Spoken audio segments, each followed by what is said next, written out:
lagi di Benteng hari ini bersama Jeng Didi di edisi Jumat 24 September 2021. Nah, untuk berita utama hari ini yaitu mengenai pertanggungjawaban dana belanja tidak terduga ratusan juta rupiah. Dilaporkan dari Karangtinggi informasi dugaan belum lengkapnya dokumen pertanggungjawaban penggunaan dana belanja tidak terduga atau PTT tahun 2020 oleh Badan Penanggulangan Bencana Daerah atau BPBD. Harian Rakyat Benteng mencoba untuk meminta konfirmasi ke Setdakap Benteng Edi Hermansyah PhD selaku Wakil Ketua Tim Satuan Tugas COVID-19.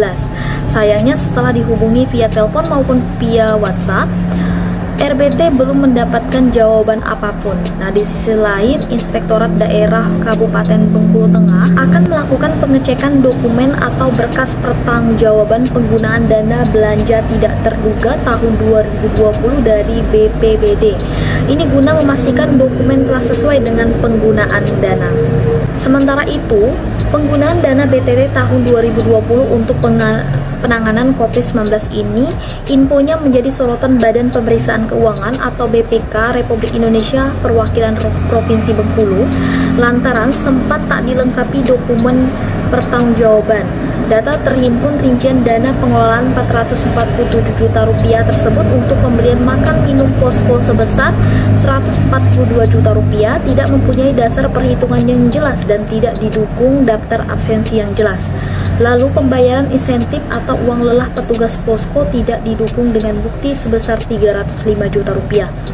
Dikonfirmasi kepada pelaksana BPD Benteng, Samsul Bahri SPD MM tak membantah permasalahan pada penggunaan dana BTT tahun lalu tersebut. Samsul mengatakan jika berdasarkan pemeriksaan awal dari BPK didapati adanya berkas pertanggungjawaban yang belum lengkap, sehingga atas dasar tersebut pihaknya kemudian melengkapi berkas.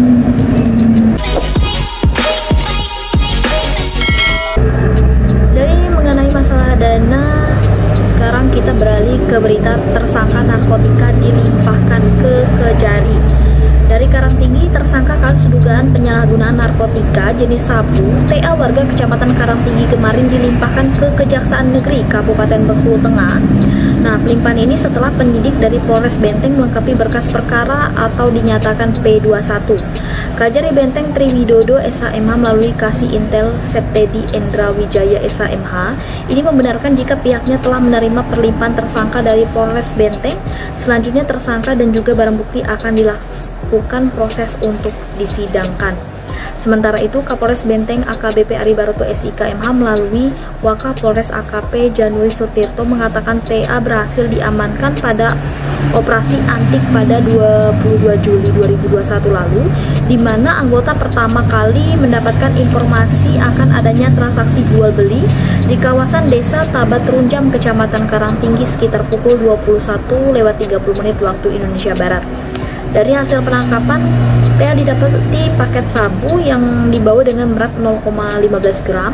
Selain sabu didapati barang bukti berupa handphone, 2 unit motor, korek api, pipet tutup botol. Januri menyayangkan saat ini Benteng menjadi daerah transaksi jual beli narkoba. Nah, saat ini pihaknya masih melakukan pengembangan atas kasus ini. Dari tersangka narkotika, kita ke berita mengenai yang telah terjadi beberapa hari yang lalu, yaitu didampingi penasihat hukum, oknum BPD menyerahkan diri. Yang kita ketahui, oknum anggota Badan Pemusyawaratan Desa di Kecamatan Pondok Tubang kemarin akhirnya menyerahkan diri ke Polres Bengkulu Tengah. Ia diduga sebagai salah seorang pelaku pencurian tandan buah segar atau TBS kelapa sawit di kawasan perkebunan PT Agri Andalas. Penyerahan diri didampingi penasihat hukum. Kapolres Benteng AKBP Ari Baroto SIKMH melalui Kasat Reskrim Ibtu Donald Sianturi SHMH ini membenarkan jika BA telah menyerahkan diri ke Polres Bengkulu Tengah setelah sempat buron. Dirinya menyerahkan diri sekitar pukul 12:35 waktu Indonesia Barat. Namun sebelum itu pihaknya telah melakukan pencarian ke rumah pelaku orang tua maupun mertua. Dengan menuturkan pada saat diperiksa BA menyebutkan jika sawit yang diambilnya berasal dari kebun miliknya sendiri. Setelah dilakukan pengecekan ke lokasi bahwa keterangan yang diberikan adalah kebohongan. Sekedar mengulas, sebelum BA, polisi telah mengamankan 5 tersangka, yakni CA 28 tahun, DO 22 tahun, DI 20 tahun, ER 30 tahun, dan ME 24 tahun. Semuanya bekerja sama melakukan pencurian sawit sebesar 2 ton di Abdeling 4 Blok D13 Desa Pondok Kubang, Kecamatan Pondok Kubang pada Kamis 16 September lalu. Data berhasil dihimpun ke-6 pelaku diduga melakukan pencurian pada Kamis 16 September, tepatnya pukul 11:40 waktu Indonesia Barat. Petugas yang berpatroli menyadari jika terdapat TBS kelapa sawit yang hilang. Kemudian, petugas melaporkan ke rekan lainnya. Seketika dilakukan penyisiran dan akhirnya berhasil menangkap 1 orang pelaku ME. Keesokan harinya, kejadian dilaporkan ke Polres Benteng. Dari hasil pemeriksaan dan pengembangan terhadap ME, terungkap 5 nama rekan lainnya. Polisi juga membekuk 4 orang lainnya kecuali BA yang berhasil kabur ketika didatangi ke rumahnya. Dari halaman utama kita ke halaman liputan 11 RBT, 40.016 warga Benteng berhasil divaksin. Dari Karangtinggi, berbagai upaya terus dilakukan agar sejumlah warga Kabupaten Bengkulu Tengah yang divaksin terus meningkat. Terbukti berdasarkan data kemarin, jumlah warga yang divaksin dosis 1 sudah mencapai 40.016 orang dan divaksin dosis 2 sebanyak 21.537 orang. Kasih Superland dan Imunisasi Bidang Pencegahan dan Pengendalian Penyakit Dinas Kesehatan Benteng, Nurul Fajri Escape menuturkan, sasaran vaksinasi diantaranya tenaga kesehatan, petugas publik, lansia, masyarakat umum, hingga remaja. Terpisah, Kabid Pencegahan dan Pengendalian Penyakit P2P Yoki Herwansyah SKM MPH mengatakan, pada pelaksanaan vaksinasi massal hari terakhir kemarin, dari target 14.963 orang, sudah 5.718 orang yang tervaksin.